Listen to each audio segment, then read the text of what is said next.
The past does indeed echo down through the present. It was, I think, a great gesture of hope in 1925 to found an institution that was to educate people. And I think that is a great gesture of hope for the future.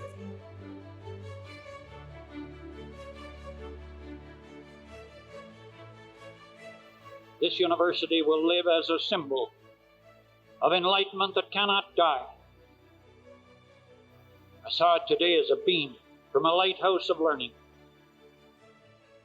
nourishing the development spiritually, intellectually, and economically of Newfoundland, now and for generations to come.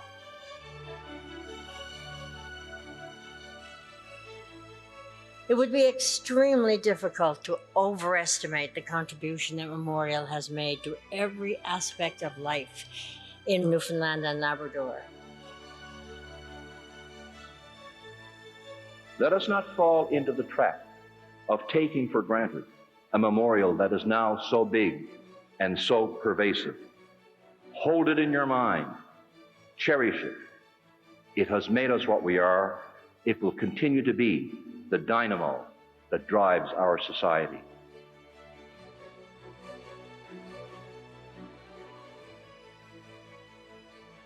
Memorial University seems to be determined to transform culture, to correct historical omissions, to genuinely engage in reconciliation, to welcome diversity, to make its home here, and in all ways make a real difference.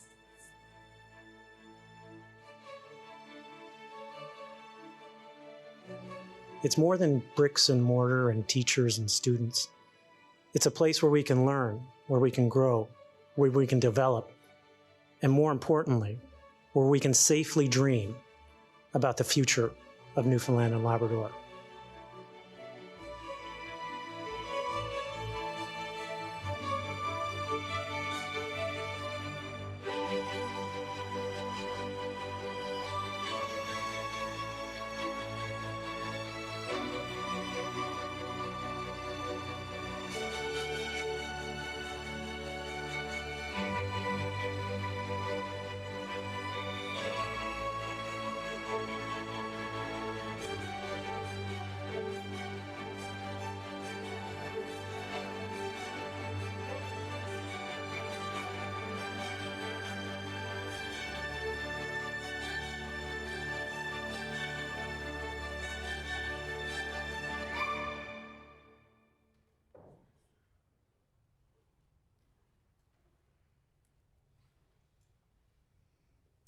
Please stand as you are able for the entrance of the Royal Canadian Legion Colour Party and the singing of the national anthem, led by the Royal Newfoundland Regiment Band.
Thank you.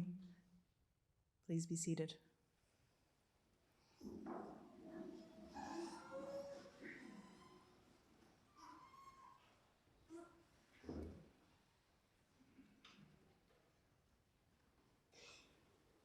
Let's give our guests a chance to be seated there as well.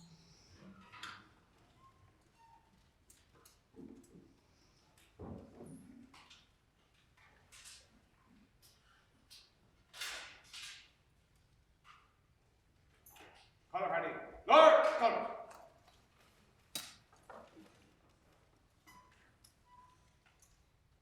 Color ready. Deposit, color.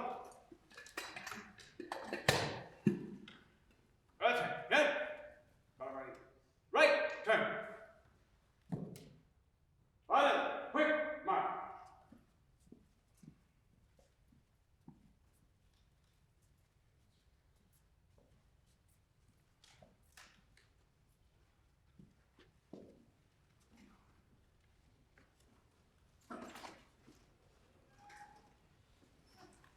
Thank you all, and good morning.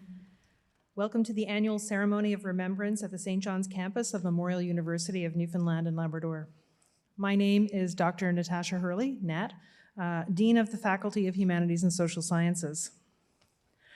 To begin, I'd like to acknowledge that the lands on which Memorial University's campuses are situated are in the traditional territories of diverse Indigenous groups, and we acknowledge, with respect, the histories and cultures of the Beothuk, Mi'kmaq, Innu, and Inuit of this province.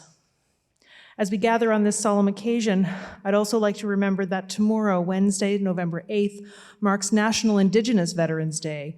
So we honor the profound sacrifices made by Indigenous veterans in particular, their enduring legacy of courage, and their unwavering commitment to peace and freedom. Their contributions are an integral part of our shared history, and we stand united in gratitude for theirs and all of our veterans' selfless service and dedication. On this occasion each year, members of our university community come together to pay tribute and remember those who have served and sacrificed for their country in times of war. I extend a special greeting to those who are currently serving or who have served in the armed forces and reserves, particularly the members of the Legion Color Party and the Regiment Band. During our annual Ceremony of Remembrance, we take a moment to reflect on various aspects of wartime experiences. And we must never forget the debt of gratitude we owe to those who willingly faced danger to protect others, to defend our freedoms, and to preserve human dignity and our way of life. Some returned from their service with physical wounds, while many carried invisible scars. Tragically, some of them did not return at all. The sacrifices made by these brave individuals and their families were profound and long-lasting. Regardless of how each family was affected, they all shared a common wish, that these sacrifices should always be remembered. And we must ensure that we never forget. Today, as we come together to honor their wishes and carry forward their legacy, we remember stories of bravery and sacrifice. It is crucial to recognize that if we fail to remember, we run the risk of repeating the errors of the past. I would like to invite Dr. Neil Bose, President of Memorial University, to share his thoughts with us today. Thank you.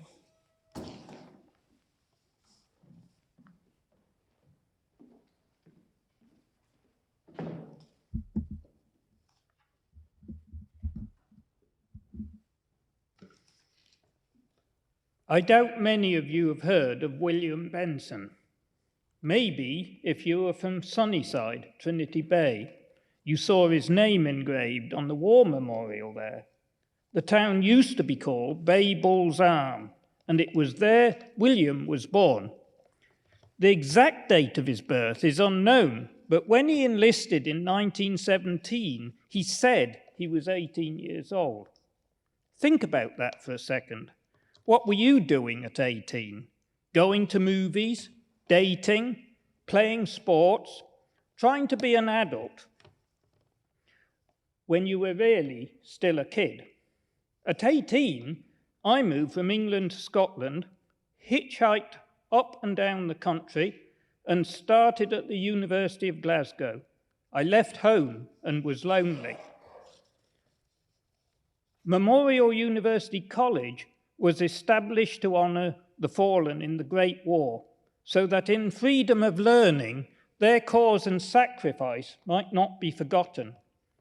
We remember Clooney Macpherson, who invented the first gas mask, or Tommy Ricketts, the youngest recipient of the Victoria Cross, and later a member of the first class at Memorial University College in 1925. But how can we remember and honour those we've never known or whose stories haven't been told? Today, we remember Private William Benson. In his attestation papers, he calls himself a Luberman, what we would call a lumberjack. He had endured hardship in his young life. His mother died in 1906 and his father in 1917, just a few months before he enlisted. He had a sister, Irene, and 3 half-siblings. Of the $1 a day he was making as a soldier, he sent 60 cents home to Irene.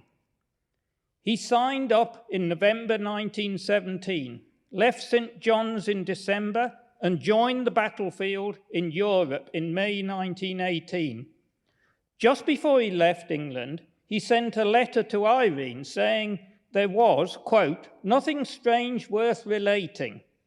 This from an 18-year-old lumberjack who had just spent 5 months in England and Scotland training for war.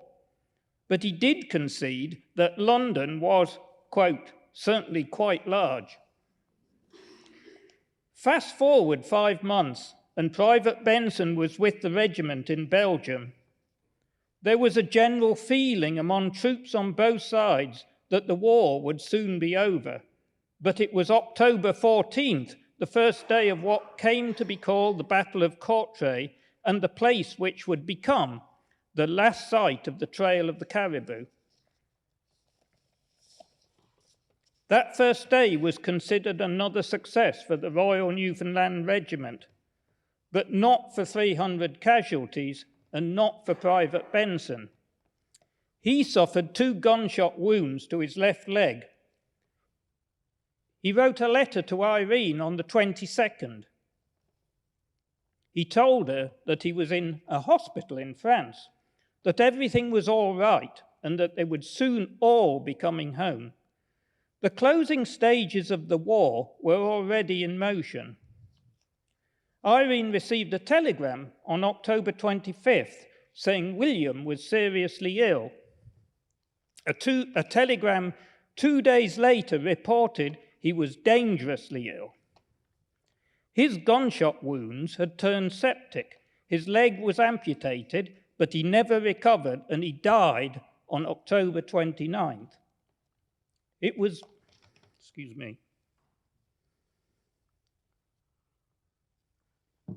a life barely started. He's buried in a British cemetery 1 mile north of Boulogne, France. He died 2 weeks before the war ended, and as he wrote to Irene, he knew they would all be coming home soon. So sad. In 14 days, the war was over. Irene received the cotton bag containing his effects, a disc, likely his identity disc, what we would later call dog tags, 2 badges, 1 key, 2 German, and 30 French coins. That's it. That's all that was left from his 5 months in the war, 60 cents a day for his sister, and a few random items in a cotton bag. He didn't invent anything important. He didn't receive any medals, but he gave his life, as did more than 1,600 men and women from Newfoundland and Labrador. All fishermen, teachers, store clerks, loggers. We do not know them all, but today we know a bit about Private William Benson. He symbolizes the dead of many wars. He fought for our future, and we remember him. Thank you.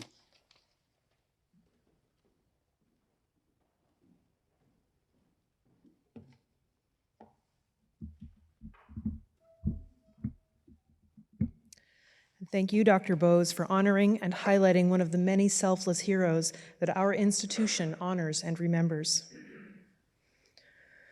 Every year, our university extends a warm welcome to around 3,000 first-year university students who step into the classrooms and labs of our living memorial.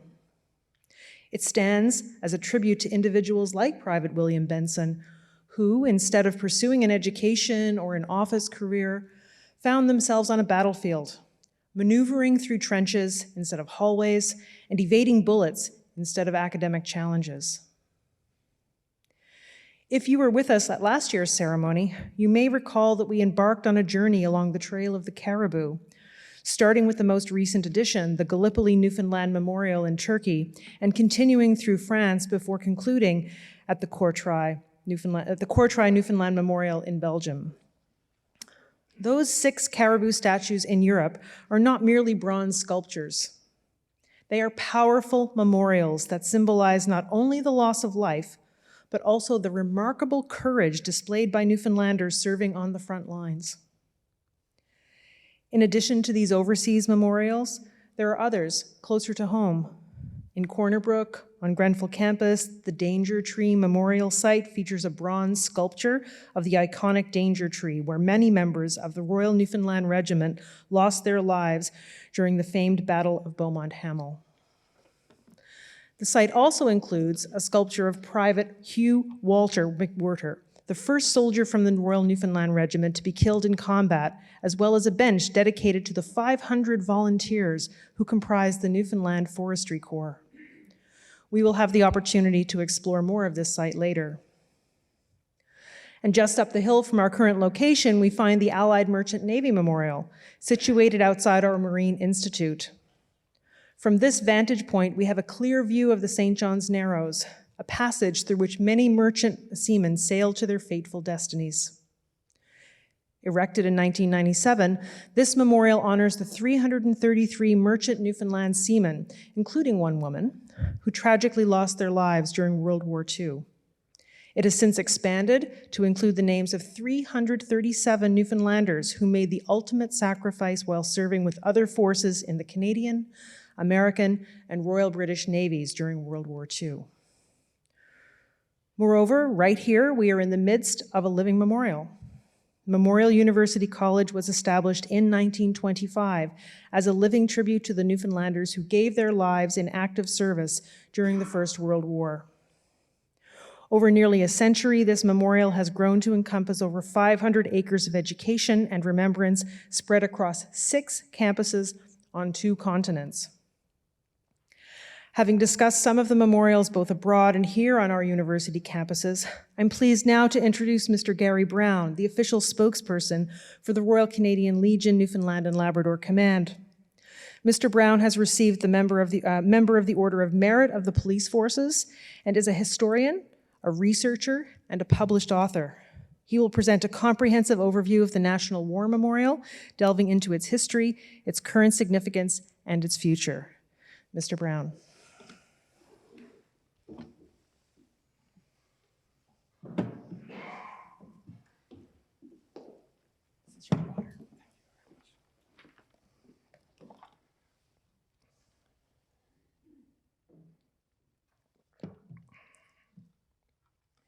Thank you, Dr. Hurley. Mr. Chancellor, Mr. President, Board Chair, Pastor, distinguished guests, faculty, alumni, staff, friends, and visitors. Firstly, I want to congratulate Memorial University for continuing to commemorate Remembrance Day. It is so important.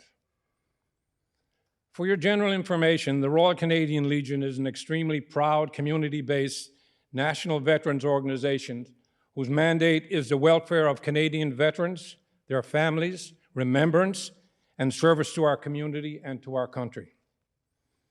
I proudly acknowledge the presence of the Royal Canadian Legion Newfoundland and Labrador Command Colour Party and the members of our iconic Royal Newfoundland Regiment Band at our ceremony today. It's so good to see you all. My short presentation is entitled The Newfoundland National War Memorial, Past, Present, and Future. I will share with you in this short time some notable items taken from my many years of researching this most unique and sacred place. On Memorial Day, July 1st, 2024, the Newfoundlanders and Labradorians will proudly commemorate the 100th anniversary of the official unveiling of Newfoundland's National War Memorial. The memorial was erected by the grateful and proud citizens of our then Dominion to perpetuate the memory of Newfoundland's World War I fallen. Some 1,750 Newfoundlanders and Labradorians died in World War I while serving with the Royal Naval Reserve, the Royal Newfoundland Regiment, the Royal Air Services, the Newfoundland Mercantile Marine, the Newfoundland Forestry Companies, and the Voluntary Aid Detachment's nursing section. More than 800 of those approximate 1,750 persons who died tragically have no known graves. Those names are on the memorial plaque panels in Barring Park and in Beaumont-Hamel, France. 272 of those were boy soldiers, teenagers, who were killed. And of those 272, 114 have no known graves. Our National War Memorial is located on historic Kings Beach off Water Street in St. John's. The memorial strategically overlooks historic St. John's Harbor, the departure point for so many of those who served in World War I from all services. The harbor was the location where on October 3rd, 1914, the first 500 contingent of the Newfoundland Regiment, affectionately known as the Blue Puttees, sailed on board of the SS Florizel. And actually that day there were 537 members who sailed. And sadly, many of those never returned. The harbor was also the World War I training location for the Royal Naval Reserve Newfoundland. The St. John's Harbor was also the arrival location for the returned Newfoundland and Labrador World War I veterans. Sadly, many of those heroes who came home were permanently and physically and mentally scarred. Our National War Memorial was an extremely challenging community endeavor that took some 6 years to complete. The memorial was successfully brought to fruition through the leadership and tenacity of a native son, Lieutenant Colonel Thomas Nangle, the beloved Roman Catholic Padre of the Royal Newfoundland Regiment, World War I. Lieutenant Colonel Nangle was appointed the post-war Director of War Graves Registration Inquiries and Exploit Memorials, Newfoundland Contingent. Our memorial is a significant work of public art by internationally renowned European artists, architects, artisans, namely Gilbert Bays, Ferdinand Blunstone, Ercole Parlente, and George Kitchen. The memorial dedicatory plaque was composed for Lieutenant Colonel Nangle by world-famous poet and Nobel Prize winner Rudyard Kipling. This is our war memorial. The memorial is a mixture of allegoric and realistic sculptures. At the memorial's center apex is a 9-foot allegoric figure of freedom, which represents the spirit of Newfoundland. The other 4 sculptures are representatives of World War I of the Newfoundland servicemen, namely a Royal Newfoundland Regiment soldier in battle attire, a Royal Naval Reserve Newfoundland sailor, a Newfoundland Forestry Company member, and a Newfoundland Mercantile Marine member. Thomas Nangle's central theme for the memorial was based on Colonel John McCrae's iconic poem, In Flanders Field. The female allegoric figure can be seen symbolically passing the torch of remembrance to future generations, as per McCrae's poem. Nangle also ensured that approximately 70% of the laborers who worked on the war memorial were World War I veterans. So that is more than one way, just our Newfoundland memorial. It was built by our laborers who were World War I veterans. The memorial was unveiled on Memorial Day, July 1st, 1924, by Field Marshal Douglas Haig, the former Commander-in-Chief of the British Expeditionary Forces, World War I. The memorial was passed over in trust to the government of Newfoundland just prior to the official unveiling. The Royal Canadian Legion Newfoundland and Labrador Command executive members are the guardians of remembrance for our memorial. All matters related to the memorial are based upon a collective agreement between the provincial government and the Royal Canadian Legion. In 2019, thanks to the significant efforts of Dr. John Fitzgerald, a Mon alumnus, and yours truly, the Government of Canada declared our memorial a National Historic Site of Canada.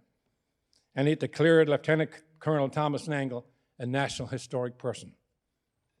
Our memorial is the only memorial to be designated as a National Historic Site in Canada, and that includes Ottawa. We are the only memorial that's a National Historic Site, and I say so we should be. Over the years, 5 additional commemorative plaques have been erected to the memorial in honor of the Newfoundlanders and Labradorians who served and died in wars and conflicts, namely in the War of 1812-15, World War II, the Korean War, the war in Afghanistan, and a recent plaque to honor those who served and those who died in the King's Air Service, World War I. As I speak, significant conservation and restoration work is going on at the memorial in order to make it ready for the 200th or the 100th anniversary in 2024. And it's also for the repatriation of the remains of an unknown Newfoundland soldier from World War I battlefields of northern France. Approximately 4 years ago, the Royal Canadian Legion Newfoundland and Labrador Command initiated a 100th anniversary committee, and past presidents Berkeley Lawrence and Frank Sullivan, both former proud, long-serving members of the Canadian Armed Forces, and yours truly, subsequently approached Premier Furey and his ministers for support for the historic 100th anniversary 2024. Also, it's nice to know that Dr. Rob Shea of Mon is a hardworking member of our 100th anniversary committee. Thanks to the substantive personal support and backing of Premier Furey and his ministers, I am confident in believing that July 1st, 2024 will be a major success, and Frank Sullivan's pursuit to have Padre Nangle's dream completed will become a reality. The 100th Anniversary Centennial Project is a collective venture by 2 main stakeholders, the Government of Newfoundland and Labrador, the Royal Canadian Legion, in partnership with the Government of Canada, the City of St. John's, Memorial University, and the Commonwealth War Graves Commission. On July 1st, 2024, our memorial will become even more unique because it will become a military cemetery for an unknown hero. And that unknown hero will represent the efforts and sacrifices of all Newfoundlanders and Labradorians who have served. The tomb of our known unto God hero will be centered on the memorial's plateau, symbolically facing the embarkation and disembarkation sites of historic St. John's Harbour. Over the next 7 months or so, the public will see the memorial go through a metamorphosis during the conservation and refurbishment process. I am quite confident the outcome will be outstanding, and it should be for our heroes, their families, and loved ones, lest we forget. Some years ago, while doing research at the Center for Newfoundland Studies at Memorial on our war memorial, I came across a very interesting 1975 article in the Newfoundland Quarterly on Remembrance Days of long ago. The article by Dr. A.C. Hunter tells of the 1925 parade in which Memorial College participated. The piece went on to tell how Memorial's first president, Dr. John Patton, wanted to ensure that the college, which is named in honor of those who lost their lives in World War I, paid honor to these Newfoundlanders and Labradorians. Dr. Patton suggested that the college be part of Remembrance Day ceremony and the parade to the National War Memorial. So it came to pass. Newfoundland's first academic parade was a contingent of approximately 100 faculty, staff, students who marched to the memorial on Remembrance Day in full academic regalia. The parade was led by Dr. Patton, and one of the marchers was none other than Sergeant Tommy Ricketts of the Royal Newfoundland Regiment, World War I, the youngest holder of World War I's highest bravery award, the Victoria Cross. Memorial College participated for a number of years in Remembrance and Memorial Day parades here in St. John's. For your general information, some 50+ World War II veterans registered at Memorial University following the war. 52. So that tradition continued. Can I be so bold to request that Mon administration, the faculty of students, consider marching in the 100th anniversary parade on July 1st, 2024, when Newfoundland and Labrador commemorates this significant historic event, and it reinterrs one of its fallen heroes, whom Memorial represents. As faculty members, alumni, staff, and students of this great university, the living memorial to our heroes, I sincerely hope you will always remember the men and women this university perpetuates. Good luck to you in all your future endeavors, especially in the planning and celebration process for MUN's 100th anniversary in 2025. What an accomplishment, the living memorial. God bless all of our brave serving men and women of the Canadian Armed Forces, and those veterans who have served with such distinction, and their families and loved ones. We will remember them. Thank you very much.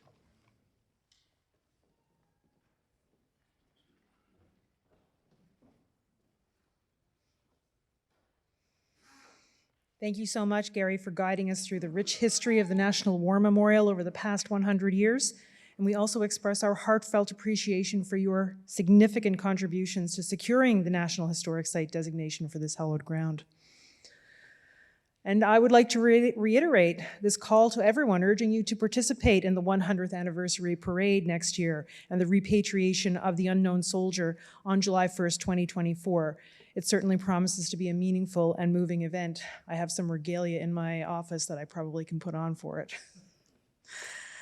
I also want to say we're excited to hear that Dr. Ursula Kelly, a professor emerita from our Faculty of Education, and Dr. Megan Forsyth, an assistant professor in our School of Music, are currently collaborating on a website dedicated to sharing the lesser-known stories of the First and Second World War forestry units.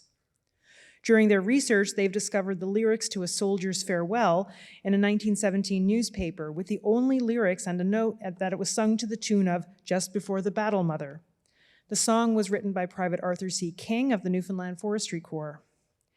In a beautiful collaboration, Leslie Hayes was approached to compose a score for the song, and the Newman Sound Men's Choir joined in. Today, we are fortunate to have a quartet from Newman Sound featuring Noah Williams, Hugh Donnan, Glenn Chafe, and Daniel Dumaresque, Korea, accompanied by Leslie Hayes, to perform this poignant and moving piece.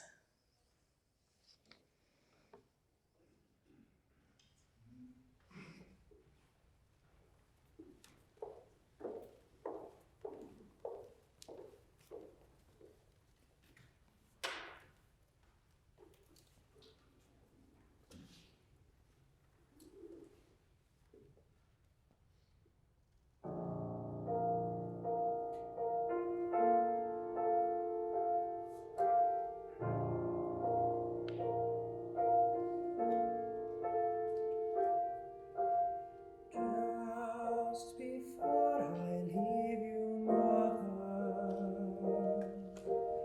I must bid a fond farewell. Where I'm going, I can't tell you, but I hope 'twill all be well. 'Tis a call from king and country, and my duty is to go. Though it breaks my heart to leave you, for I find it hard, you know. Goodbye, Mother, farewell, Father. I must say goodbye to you. When away from home and loved ones,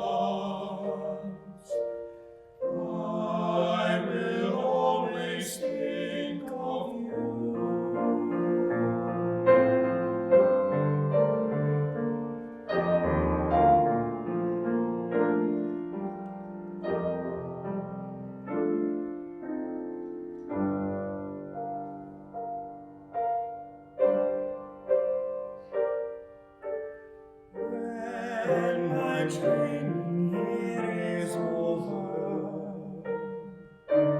and my duty here is done.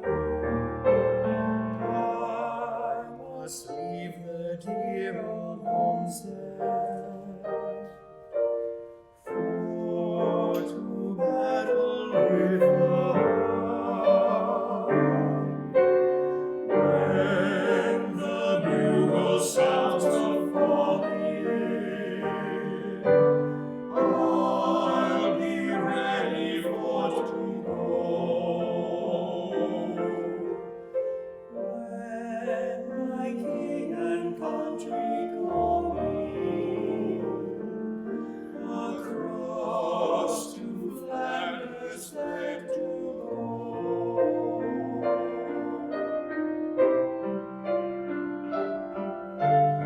When we sail across the ocean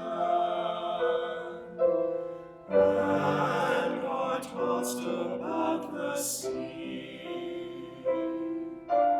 and I know my brother's praying for her boy upon the sea. When on foreign fields I'm roaming, far across the ocean flowing, lift my eyes towards the heavens. Leave me not alone.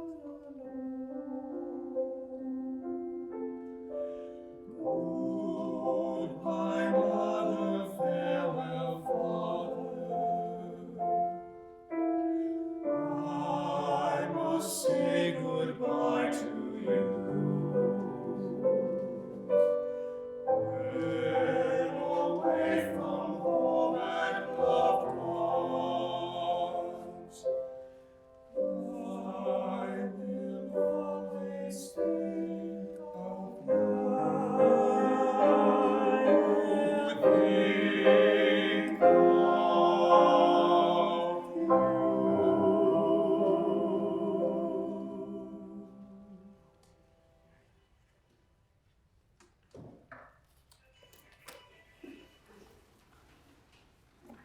Thank you so much for that stirring performance.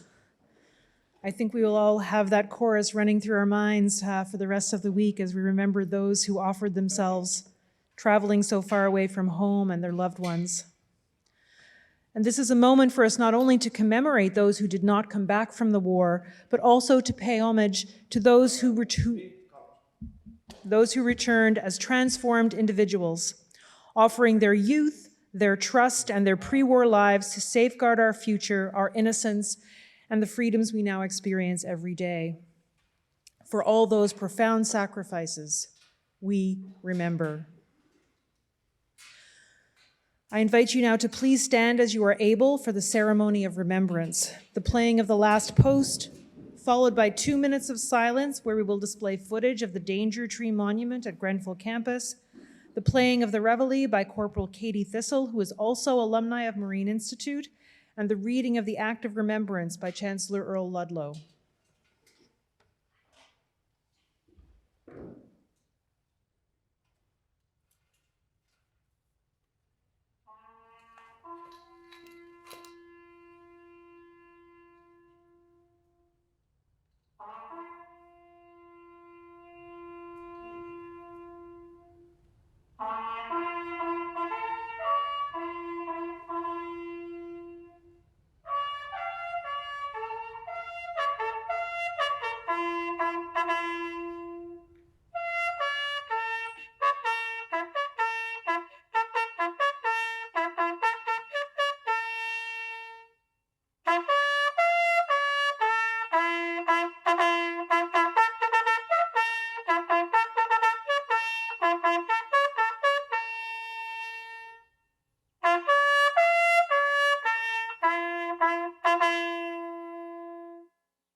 They shall grow not old, as we that are left grow old. Age shall not weary them, nor the years condemn. At the going down of the sun and in the morning, we will remember them. We will remember them.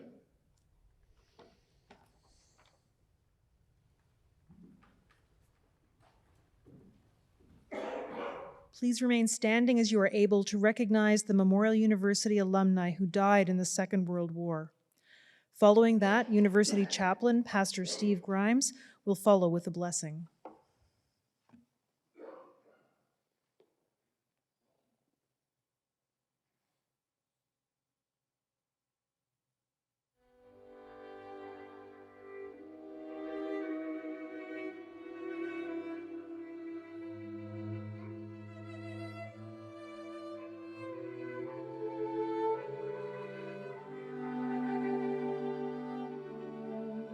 In memoriam, 310 former students of the Memorial University College offered themselves for active service in the Second Great War, 1939 to 1945.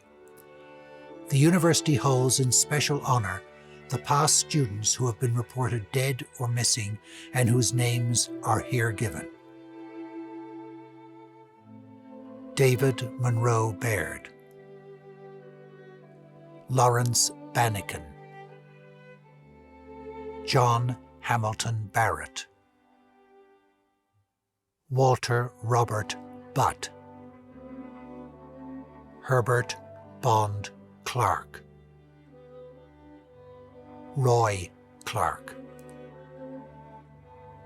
William Bradley Collins, Thomas Joseph Delaney, John Kevin Evans, Victor Raymond French, Neil Willoughby Harnett, William Palmer House, David Simpson Kerr, Brendan David Lacey, Harold Lewis Learning, Lionel Edgar Legg, Wallace Clifford Luther, Edgar Raymond Martin, David Gordon Morris,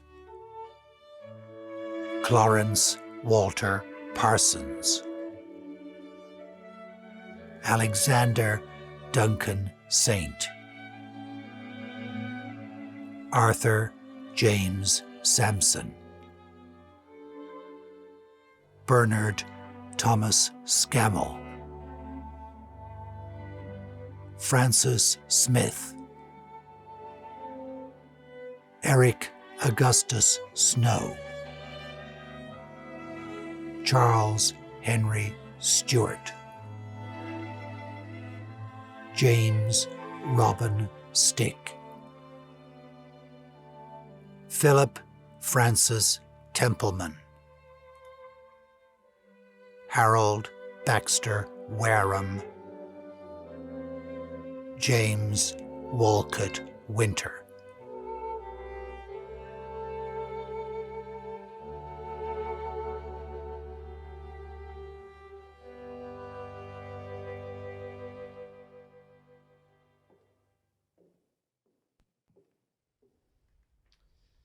If you're willing, would you mind bowing for a brief moment of reflection? On this day, we remember all those who have sacrificially given their lives for the freedom of ours. And as we take time to reflect on the courage of those who have served and those who have lost, let it inspire us to seek love, hope, and unity in our lives. Today, we also remember and honor those who are currently serving in order to make this world a better place. Let their service teach us to live sacrificially for the benefit of peace, mercy, and tolerance in our world. Guide us in our day-to-day, and may we always remember the brave heroes of the past as we look forward to the future. In your name, amen.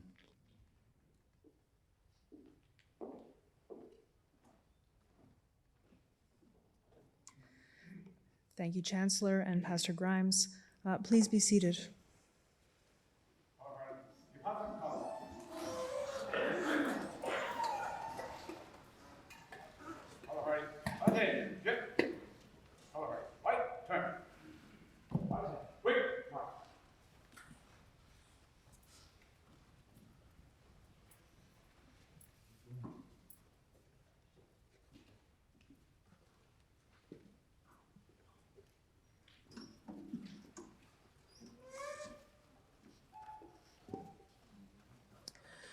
We will now proceed to the laying of wreaths, where representatives of various Memorial University organizations will pay their respects.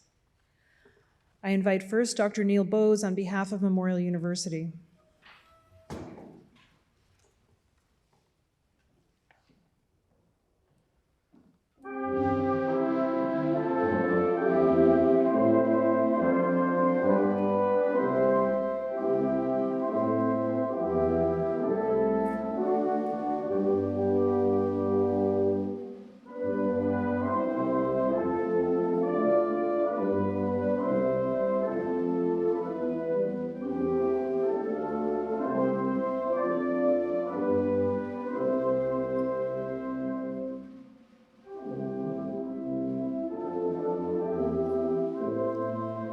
Next, Mr. John Harris, Memorial University Students' Union.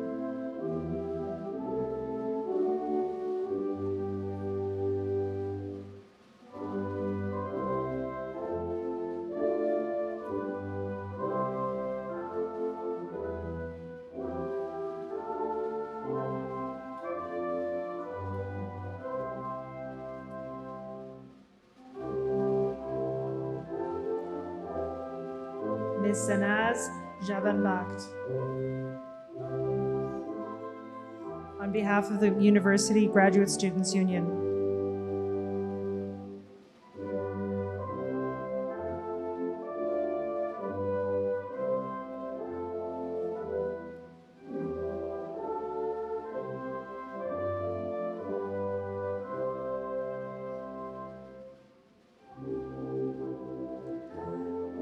Dr. Chris Kozak, on behalf of the Memorial University Faculty Association.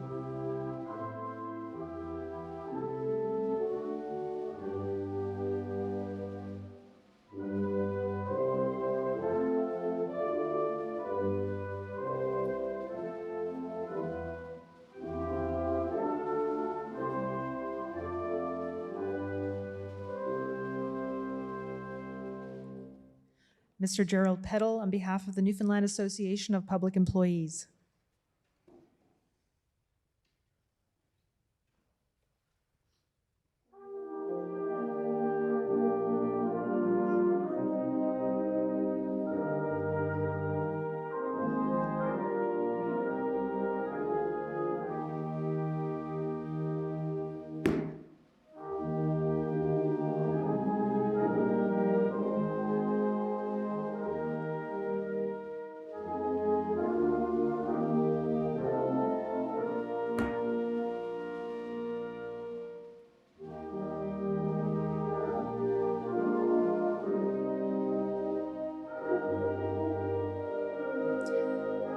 Mr. Bill Kavanagh, on behalf of the Canadian Union of Public Employees.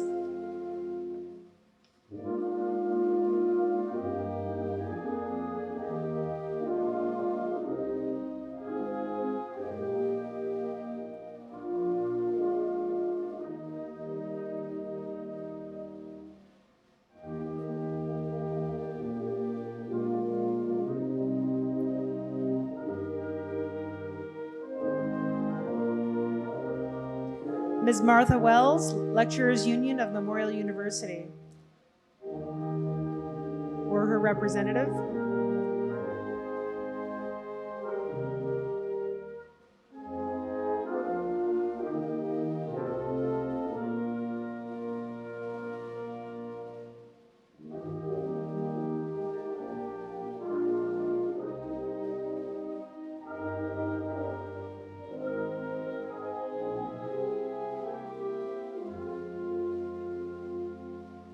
Ms. Saifa Anzum, on behalf of the Teaching Assistants Union of Memorial University.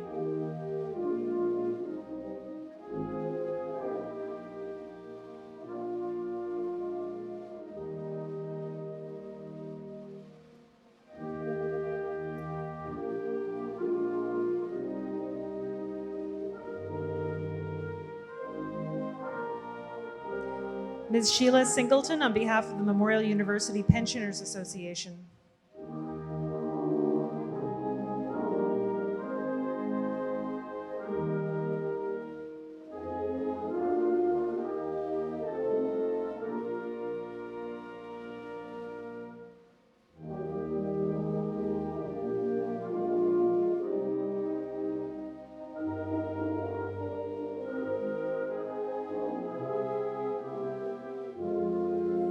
And Ms. Heather Maney, on behalf of Memorial University alumni.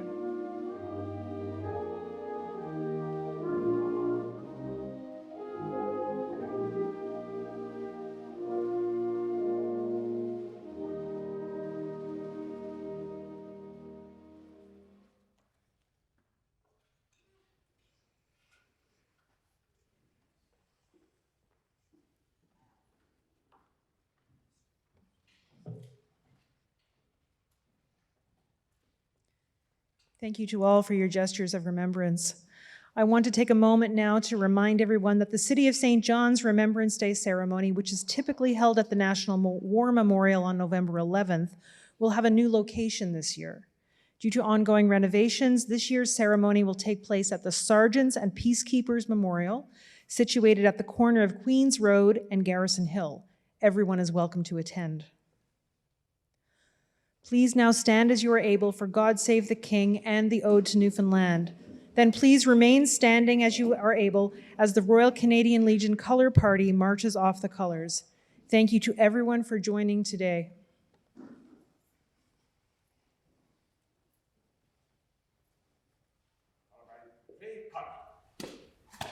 Attention.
I believe someone's phone has gone off to let us know.